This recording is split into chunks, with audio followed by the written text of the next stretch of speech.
தேர்தலை வந்துட்டு அறிவிச்சுட்டாங்க அப்படின்னோம்னா, அறிவிச்சதுக்கு பிற்பாடு இந்த மாதிரியான நலத்திட்டங்கள் எல்லாம் செயல்படுத்தக்கூடாது அப்படின்ட்டு தேர்தல் ஆணையம் வந்துட்டு தடை விதிக்கலாம் அப்படின்ற ஒரு பேச்சு வந்துட்டு தொடர்ந்து இருக்கு.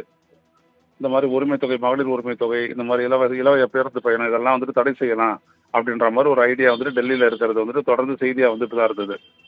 அப்படிப்பட்ட சூழல்ல தான் அவர் என்ன பண்ணியிருக்காரு, ப்ரீஎம்ப்டிவ் ஸ்ட்ரைக் அப்படின்ற மாதிரி முன்னாடியே முடிவெடுத்து அழகா 3 மாதத்துக்கு கொடுத்துட்டு கூடுதலா ஒரு 2000 ரூபாயும் ஒரு இந்த சம்மருக்காக கொடுத்து 5000 ரூபாய் சேர்த்து கொடுத்துருக்கிறாரு. வரவேற்கத்தக்கது. இது வந்துட்டு ஒரு பக்கம் ரொம்ப ஸ்ட்ராட்டஜிக் அப்படின்னு சொல்லணும் அதை.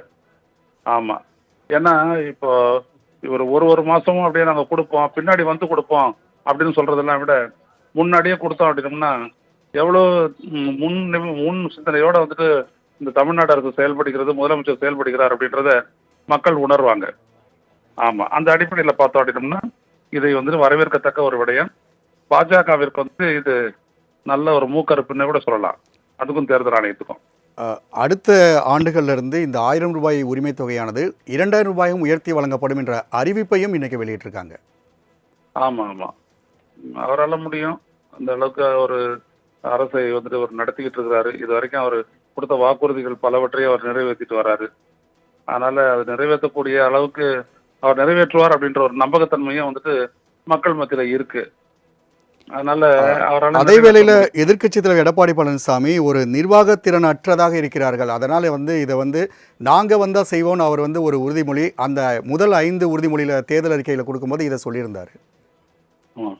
இல்லை, இப்போ எடப்பாடி பழனிசாமி வந்துட்டு இதே 1000 ரூபா கொடுக்கறதுக்கு வந்துட்டு சொல்லும் போது இது கொடுக்க முடியாது, இந்த அரசில் கொடுக்க முடியாது, எங்கே போவாங்க பணத்துக்கு, வானத்திலேருந்து கொண்டு வருவாங்களா அப்படின்லாம் சொல்லிட்டு பேசினவர் இப்போ வந்துட்டு அது தொடர்ந்து நிறுத்தாத கொடுத்ததை பார்த்துட்டு அவர் 2000 அறிவிச்சார்.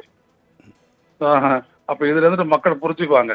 முதல்ல அதை எதிர்த்தவர் அப்புறம் கொடுக்குறாருன்னா நாளைக்கு ஆட்சிக்கு வந்துட்டு உடனே பட்ஜெட்ல வந்துட்டு பணம் இல்லை, கடன்ல வச்சுட்டு போயிட்டாங்க இந்த அரசு அப்படின்னு சொல்லிட்டு அப்படியே பண்ணிட்டு முழுங்கிட்டு நிதிநிலை சரியான உடனே நான் நிச்சயம் 2000 ரூபா தருவேன் அப்படின்னு சொல்லிட்டு பூசி முடிவிடலாம்னு நினைச்சாரு அவரு. மக்கள் நம்பணும்ல.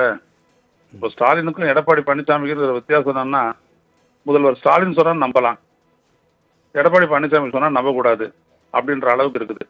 ஸோ அதனால அவருடைய அது வாக்குறுதி எடுப்படாது.